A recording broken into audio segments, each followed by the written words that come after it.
Hey everybody, it's Dr. David, the ENT doctor. Being an ear, nose and throat doctor, you might be surprised that I'm about to talk to you about the eyes.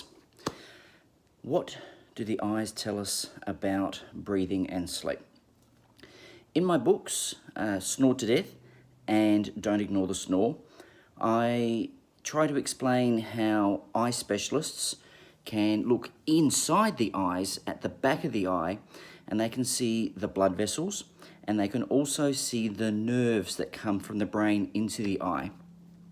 And in people, including children, that have low oxygen levels going to their brain because they're not breathing properly, they can find that that low oxygen level is causing nerve damage, and this correlates with brain damage too. But they can see nerve damage because they can look at the back of the eye and they can see that some of the nerve fibers have died because they ran out of oxygen. So that's what an eye specialist can see. But there's things that mum and dad can do with their kids that can give them clues as well. So the first one is to look under the eyes to look for dark circles and dark bags, particularly in the morning. Now, one of the things that happens when a child can't breathe properly is that blood will be diverted preferentially up towards the brain because the brain needs oxygen. So when a child doesn't breathe properly during sleep, the blood flow to the brain is increased to try and compensate for that low oxygen level. But when it is pumped up to the brain, it's pumped up to the head in general as well. And the way that blood works is it flows through arteries and it drains through veins. Now, when it comes to the blood vessels that drain around this part of the body, the veins have to drain through a really narrow channel. And when there is more blood going in than what can drain out, then you get more of a bag build up under the eyes. So that's one reason. The second reason you get the bags under the eyes is that when you lie down at night, the fluid that shifts within our body can move from where it usually sits when we're upright and walking. It usually hangs down in our legs a bit. When you lie down, that fluid shifts around and it equalizes, which means some of it can come up into the head. So you've got an increased level of just general fluid build up there. And the last reason is that a lot of children have skeletal jaw problems, and with the way that the skeleton on the inside is formed, they tend to, especially if they're mouth breathers, there's a pattern where their face will be narrow and long. And because it's narrow, because it's got channels, if you can sort of think of it like a channel through here and a channel through there, with a narrow face, that channel gets squashed even closer together from the edges. So that compromises the drainage as well. So that's your dark circles and bags under the eyes. But there's another thing that you can see. And the best way to see this is don't go and look at your child as much as go and take a photo of your child. And when you take a photo of your child, just get them to look straight at the camera, and you need to be at their level. It's no good if you're above them and they're looking up, because that's going to muck up what I'm going to talk about. And what I'm going to talk about is that when you look at the eye, okay, you've got the little black dot as the pupil, and then you've got the iris, which is the coloured bit, and then you've got the whites of the eye. Now, just to be a little bit technical here, the whites of the eye are called sclera. That's spelled S-C-L-E-R-A, sclera.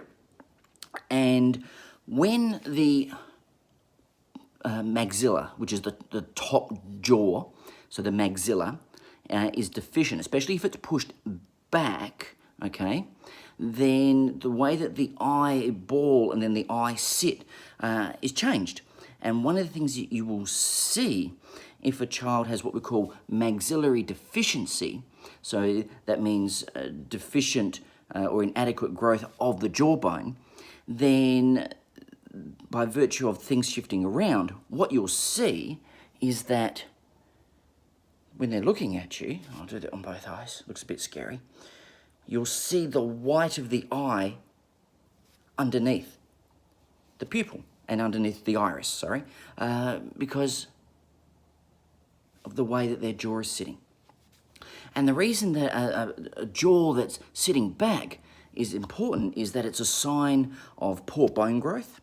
And if we do a little bit of a side-on profile, okay, so I've got my nasal passage coming through here, and I've got my maxilla sitting there, and then I've got my spine. All right, so I've got the back wall of the throat, then I've got the back of the nose, and the back of the nose is the back of the maxilla, okay? So the back there, so we have a space. And within that space, we have these things called adenoids. A lot of people have heard of adenoids, so that's where they are. They sit at the back of the nose. If you could put your finger in your nose and push it all the way back, you'd be touching your adenoids. That's not a challenge to try and accomplish, by the way.